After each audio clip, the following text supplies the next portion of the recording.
Hello and welcome to my channel. आज attitudes and approaches to work से start करेंगे और उसके बाद life skill and quality of work life पे जाएंगे। तो attitude and approaches to work में यहाँ पे बेसिकली ये डिस्कस करा हुआ है इन्होंने कि लोगों का एटीट्यूड काम के लिए कैसा होता है उस पर बहुत ज़्यादा डिपेंड करता है कि वो अपनी जॉब से कितने सेटिस्फाइड हैं और कितने नाखुश हैं। अगर उनका एटीट्यूड जॉब के लिए अच्छा होगा, उनकी अप्रोच अपने वर्क के लिए पॉजिटिव होगी, तो वो बहुत सेटिस्फाइंग होगा उनके लिए। अदरवाइज़ वो हमेशा अपने वर्क को जो है डिसलाइक करेंगे। तो attitude and approaches to work में लिखा हुआ है कि attitude towards work is not only about the work or job itself. सिर्फ अपनी नौकरी के लिए या अपनी जॉब के लिए ही एटीट्यूड होना उतना ही नहीं होता। उसमें बहुत चीज़ें होती हैं कि आप अपने काम में किस तरीके से सिचुएशंस को हैंडल करते हो, किस तरीके से जो जॉब की डिमांड्स हैं उनको पूरा करते हो, तो उससे आपका एटीट्यूड डेवलप होता है। अब जैसे यहाँ दिया हुआ है कि individuals experience of job satisfaction और dissatisfaction is considerably influenced by their attitude. तो आपका एटीट्यूड अगर अच्छा होगा जॉब को लेके, आपको अपनी जॉब पसंद होगी, आप उसको पॉजिटिवली देखते होगे, तो ही तो आप सेटिस्फाइड होगे अपनी जॉब के साथ। अदरवाइज आपको हमेशा एक डिससेटिस्फैक्शन रहेगी कि आपको ये जॉब नहीं करनी है, और ये एटीट्यूड से आप वहाँ की पॉजिटिव चीज़ें भी इग्नोर कर दोगे। तो सिर्फ जॉब पे डिपेंडेंट नहीं होता है कि आपका एटीट्यूड कैसा है जॉब को लेके, आपके अपने व्यू पॉइंट के ऊपर भी बहुत चीज़ें डिपेंडेंट होती हैं। जैसे कुछ लोग होते हैं वो कंपैरिजन बहुत करते हैं। यहाँ लिखा हुआ है ना कि individuals perception can be affected by comparison. Comparison कैसे करते हैं? मेरी सैलरी उससे कम है, लेकिन वो बाकी चीज़ें वहाँ की नहीं चेक करते हैं कि क्या वो काम ज़्यादा करता है, क्या उसकी रिस्पॉन्सिबिलिटी ज़्यादा है, क्या उसको घर में भी कॉल्स आती रहती हैं, क्या उसकी स्ट्रेस ज़्यादा है। वो सारी चीज़ें हम नहीं देखते हैं। क्या पता उसका वर्क आउटपुट आपसे ज़्यादा हो, क्या पता आपकी उसकी डेडिकेशन आपसे ज़्यादा हो। तो ये सब चीज़ें तो हम इग्नोर कर देते हैं, लेकिन हमें एक जो टैंजिबल चीज़ नज़र आती है कि उसकी सैलरी मेरे से ज़्यादा है, उसकी वजह से हमारा एटीट्यूड पूरा नेगेटिव हो जाता है जॉब को लेके, और हम डिससेटिस्फाई हो जाते हैं फिर। अब हमारा जो एटीट्यूड है जॉब को लेके पॉजिटिव होना क्यों ज़रूरी है, उसका एक बहुत बड़ा रीज़न ये है कि हम लोग मोस्ट ऑफ द टाइम अपना जो लाइफ का है और रोज का टाइम जो है वो काम में निकालते हैं। अगर आप देखो कि आपका स्कूल ख़त्म होने के बाद आपकी पूरी लाइफ आप काम करते हो, और पूरे दिन का मैक्सिमम पीरियड आप अपने काम में निकालते हो। अब जहाँ पे आप मैक्सिमम टाइम रहते हो, अगर वहाँ को लेके ही आपका एटीट्यूड इतना ख़राब है कि आपको वहाँ जाना अच्छा नहीं लगता, आपको वहाँ का एनवायरनमेंट पसंद नहीं है, तो सोचो उसका कितना नेगेटिव इफ़ेक्ट आपके ऊपर पड़ सकता है। तो एक हेल्दी रूटीन मेंटेन करना इसके साथ साथ, ताकि आपकी थिंकिंग पॉजिटिव रहे। थिंकिंग पॉजिटिव के लिए ईटिंग भी बहुत ज़रूरी है हेल्दी, जैसे बैलेंस डाइट, फिर टाइम पे सोना, अपने लेजर टाइम निकालना अपनी दूसरी एक्टिविटीज़ के लिए, ताकि आपको ये अंदर फीलिंग ना रहे कि मैं पूरा दिन काम करता रहता हूँ, मेरे को काम कुछ और करने का टाइम नहीं मिलता। तो अपना एक प्रॉपर टाइम टेबल बनाना, ताकि आप अपने वर्क को भी इंजॉय कर सको। अगर अपने काम को इंजॉय नहीं करोगे तो आप किसी और चीज़ को इंजॉय नहीं कर पाओगे, और लाइफ टाइम आपके अंदर ये चीज़ चलती रहेगी कि मैं अपनी जॉब से खुश नहीं हूँ। ठीक है। So person perceives his or her work as a source of energy, fulfilment and learning. Job satisfaction is ensured. अगर आप अपने काम को एक सोर्स ऑफ एनर्जी मानते हो कि आपको वहाँ जाके एनर्जी मिलती है, ये सोच के आप डेली जाते हो कि आज मैं कुछ चैलेंजिंग करूँगा, आज मैं कुछ नया करूँगा, आज मैं कुछ प्रॉब्लम सॉल्व करूँगा या कुछ प्रोडक्टिव काम करूँगा कंपनी के लिए, फुलफिलमेंट मिलता है। लर्निंग, आपको लगता है कि मैं कुछ लर्न करूँगा, अगर मैं फेल भी हो गया किसी चीज़ में तो मेरी लर्निंग होगी कि अगली बार वो चीज़ गलती ना हो मेरे से, तो आपके अंदर जॉब सेटिस्फैक्शन रहेगी। अब कुछ लोग होते हैं कि वो अपनी जॉब को बहुत इंजॉय करते हैं, उसमें चैलेंज ढूंढते हैं कि इसको और ज़्यादा चैलेंजिंग कैसे बनाया जाए, उससे उनकी खुद की सेल्फ एक्चुअलाइजेशन होती है। मतलब अपने खुद के पोटेंशियल को इंक्रीज करते हैं वो, और मुश्किल चीज़ें करके डिफ़िकल्ट टास्क लेने की कोशिश करते हैं, और ज़्यादा काम ज़्यादा से ज़्यादा करने की कोशिश करते हैं, रिस्पॉन्सिबिलिटी ज़्यादा लेने की कोशिश करते हैं, क्योंकि वो पॉजिटिवली देखते हैं अपनी जॉब को कि वो करने से उनकी ग्रोथ होगी, अपनी खुद की ग्रोथ होगी उनकी। उनको अच्छा लगता है अपनी जॉब के बारे में, वो अपॉर्चुनिटीज़ को ग्रैब करते हैं, उससे लाइफ में उनके प्रोग्रेस होती है, एबिलिटीज़ बढ़ते हैं, स्किल बढ़ते हैं, नॉलेज बढ़ते हैं। अब जितना नई नई चीज़ें आप करोगे, जाके सीखने की कोशिश करोगे, उतनी जल्दी आप एक्सपर्ट हो जाओगे उन चीज़ों में, और एक टाइम ऐसा आएगा कि आपको सारे काम आने लग जाएंगे, तो आपकी प्रमोशन हो जाएगी उस वजह से। तो ये इस तरीके से देखना, इस तरीके से अपने जॉब को पॉजिटिवली प्रोग्रेसिवली देखना एक बहुत अच्छी चीज़ होती है। और इससे आपकी जो हैप्पीनेस आपके अंदर होती है, उससे आपकी क्वालिटी ऑफ वर्किंग लाइफ जो है वो बहुत इम्प्रूव होती है। यही पॉजिटिविटी आपकी कंपनी वालों को भी नज़र आती है और इससे वो आपकी प्रमोशन बहुत जल्दी करते हैं। अब ये वाला पार्ट आपके सिलेबस में अभी नहीं है, क्वालिटी ऑफ वर्क लाइफ, जो आपका न्यू सिलेबस है। तो अब सीधा इस पे आते हैं, लाइफ स्किल्स फॉर लाइवलीहुड। अब लाइफ स्किल्स क्या होते हैं? कुछ ऐसी एबिलिटीज़ होती हैं जैसे यहाँ लिखी हुई हैं, आप इन सबको ध्यान से देखो। सेल्फ अवेयरनेस क्या होता है? अपने आप के बारे में जानना, आपकी पॉजिटिव स्ट्रेंथ क्या है, आपकी वीकनेस क्या है, किस चीज़ में आप अच्छे हो, किस चीज़ में आप ख़राब हो, आपको क्या इम्प्रूव करने की ज़रूरत है, किस चीज़ को और पॉलिश करने की ज़रूरत है। कम्युनिकेशन, आप कितना अच्छा कम्युनिकेट कर लेते हो, आपकी लैंग्वेज को लेके पकड़ कितनी अच्छी है, आप किस तरीके से अपने आप को एक्सप्रेस कर पाते हो। डिसीजन मेकिंग कितने सही करते हो, अब सही टाइम पे सही डिसीजन लेना आपको आता है कि नहीं, क्रिएटिवली सोच सकते हो, एक ही प्रॉब्लम के कितने सॉल्यूशन सोच पाते हो। फिर कोपिंग विद इमोशंस, क्या आप इमोशंस को कंट्रोल कर लेते हो? अगर डिप्रेस हो तो उससे कोप करना आता है, बहुत खुश हो तो उसको कंट्रोल करना आता है, दूसरों की इमोशंस को समझते हो, किसी से एम्पैथाइज कर पाते हो, अगर कोई परेशान है तो क्या आप एम्पैथाइज कर पाते हो उससे।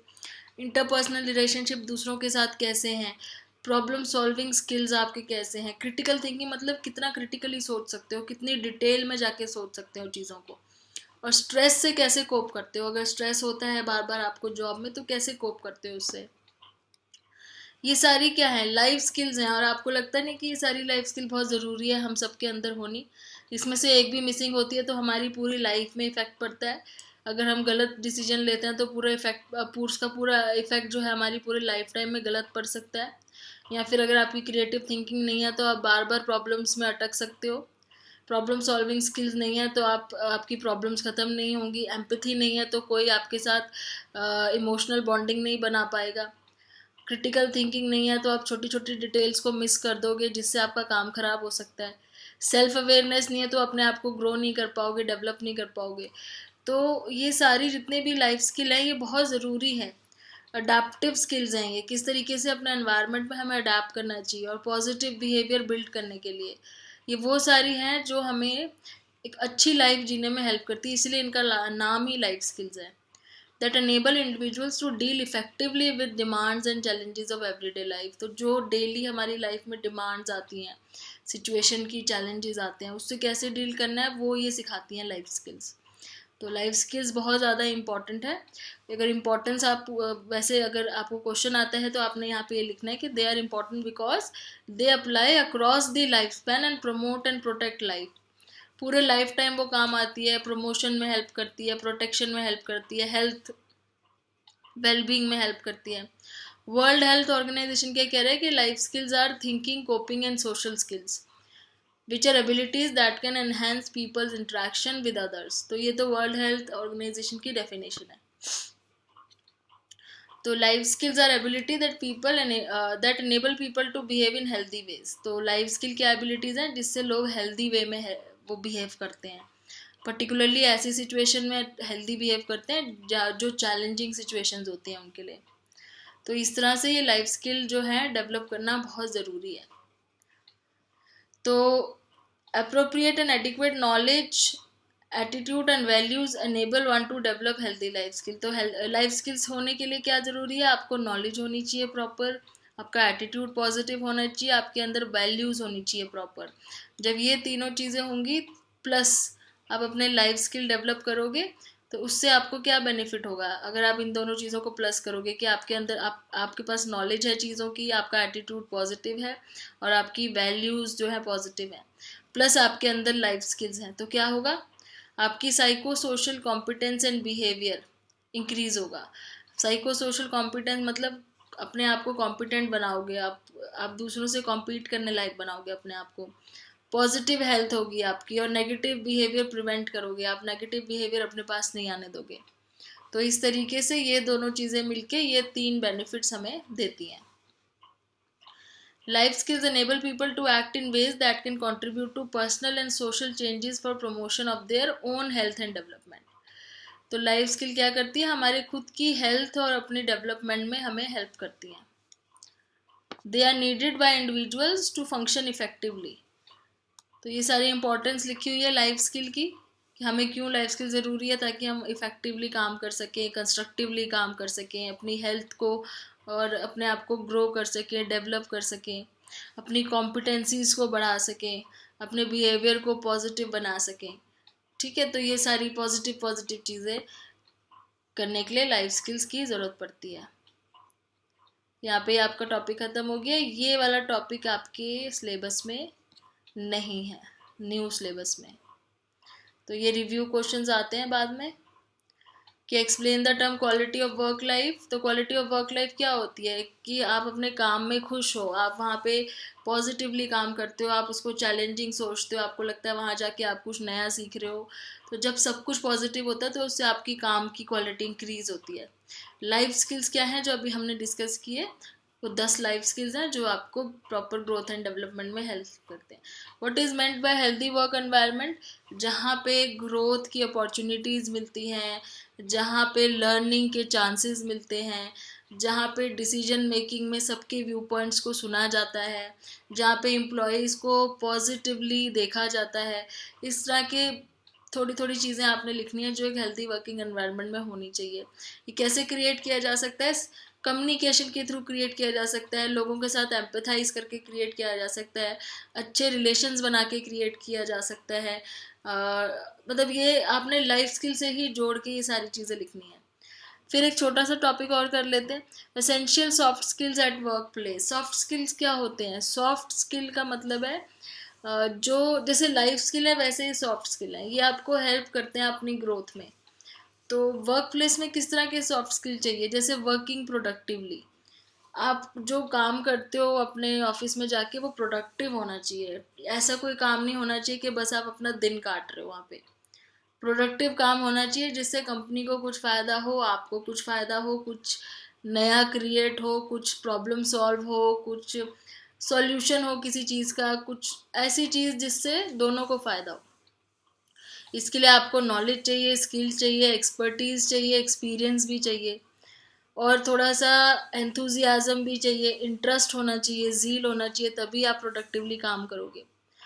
लर्निंग इफेक्टिवली में आता है कि आपको कुछ चीज़ें लर्न करनी ज़रूरी हैं, जैसे कहीं पे भी आप जॉब करो, क्योंकि ये वर्क से रिलेटेड बात हो रही है, तो रीडिंग, राइटिंग, कंप्यूटर स्किल्स आजकल बहुत ज़रूरी हो गए हैं। वहाँ के जो टूल्स आपको उस कंपनी में पर्टिकुलरली अगर कुछ टूल्स यूज़ होते हैं, कुछ सॉफ्टवेयर यूज़ होते हैं, तो वो लर्न करनी ज़रूरी है। तो कुछ लर्निंग इफेक्टिवली में ये आता है कि आपको कुछ लर्निंग भी ज़रूरी है करनी। फिर आता है कम्युनिकेटिंग क्लियरली, कि जो भी आपकी बात है, चाहे लिख के चाहे बोल के, आपने कम्युनिकेट करनी है क्लियरली। वर्किंग कोऑपरेटिवली, दूसरों के साथ मिल के काम करना है, क्योंकि कंपनी में आप अकेले तो काम करते नहीं हो, बहुत लोग होते हैं, सबके साथ मिल के काम करना पड़ता है, सबके साथ मिल के कॉन्फ्लिक्ट्स होते हैं लेकिन आप उनको रिजॉल्व करो। ऐसा नहीं होता कि कॉन्फ्लिक्ट्स होते ही नहीं है जब सब लोग काम कर रहे होते हैं। थिंकिंग क्रिटिकली एंड क्रिएटिवली, तो ऐसी चीज़ों पे ध्यान दो जो छोटी छोटी चीज़ें होती है जिसकी वजह से बहुत बड़ी प्रॉब्लम्स हो जाती हैं। तो अपने काम में ध्यान से सोच के हर चीज़, और थोड़ा इनोवेटिव तरीके से कि कुछ नया उसमें डाल के कि वो और पिछले बार से और बेटर हो थोड़ा सा। और दूसरे स्किल्स भी हैं जैसे concentration, alertness, presence of mind बहुत ज़रूरी है, टैक्टफुलनेस बहुत ज़रूरी है, एम्पथी, सॉफ्ट स्किल। तो ये सारी चीज़ें हैं एसेंशियल जो आपकी वर्क प्लेस में आपको रिक्वायरमेंट होती है। नेक्स्ट वीडियो में चलेंगे अब नेक्स्ट टॉपिक का, नेक्स्ट वीडियो में डिस्कस करेंगे।